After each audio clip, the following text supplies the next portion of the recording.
ଅଧିକାର ସେଇଠି ସାବ୍ୟସ୍ତ କର, ଯେଉଁଠି ତୁମର କଥା ଆଉ ତୁମର ଭାବନାର ଆଦର କରାଯାଉଥିବ।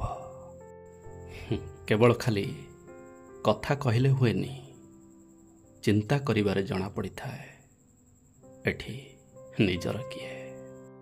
ଜୀବନ କେତେବେଳେ କାହାକୁ ଖେଳାଳି କରିଦେଇଥାଏ ତ କେତେବେଳେ କାହାକୁ ଖେଳନା। ଜୀବନରେ ମୃତ୍ୟୁ ହେଇଯିବା ବହୁତ ବଡ଼ କ୍ଷତି ନୁହେଁ, ହେଲେ ବଞ୍ଚିଥିବା ଅବସ୍ଥାରେ ଆମ ଭିତରେ ଅନେକ କିଛି ମରିଯିବା ହେଉଛି ବହୁତ ବଡ଼ କ୍ଷତି।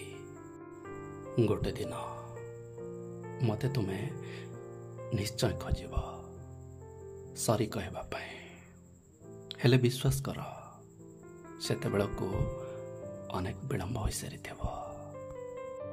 ସବୁବେଳେ ତା କଥା ଚିନ୍ତା କର ଯିଏ ତୁମର ଖରାପ ସମୟରେ ବି ତୁମ ଉପରେ ବିଶ୍ୱାସ ରଖିଛି।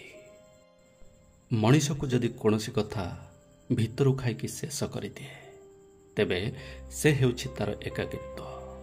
କାହିଁକି ନା ଏକାନ୍ତ ସହ ଲଢ଼ିବାର କ୍ଷମତା କାହାର ନାହିଁ। ଠିକ୍ ଲୋକର କାନ୍ଧ ଜୀବନର ପ୍ରତ୍ୟେକ ବୋଝକୁ ହାଲୁକା କରିଦିଏ।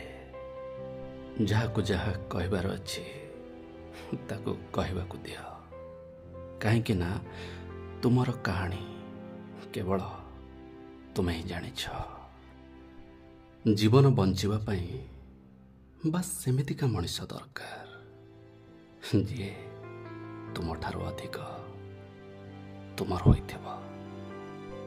ଆଗରୁ ଲୋକେ ମରିଯାଉଥିଲେ, ଆତ୍ମା ବୋଲୁଥିଲା। ଏବେ ଆତ୍ମା ମରିଯାଉଛି, ଲୋକେ ବୋଲୁଛନ୍ତି। ଯିଏ ତୁମର ଜିତିବା ଦେଖିବାକୁ ଚାହୁଁଥିବ, ତୁମ ଜିତିବା ପାଇଁ ସେ ସାହାଯ୍ୟ ବି କରିବ। ତଳେ ପକାଇବା ପାଇଁ କେବଳ ଲୋକେ ଧକ୍କା ଦିଅନ୍ତିନି, ତଳେ ପକାଇବା ପାଇଁ କିଛି ଲୋକ ସାହାରା ବି ଦିଅନ୍ତି। ନିଜର ଲୋକମାନଙ୍କ ପ୍ରତି ଈର୍ଷାପରାୟଣ ଥାନ୍ତି। ବାହାର ଲୋକମାନଙ୍କ ଈର୍ଷା ଭାବକୁ ତ ଆମେ ଅଣଦେଖା କରି ଚାଲିଯାଆନ୍ତି।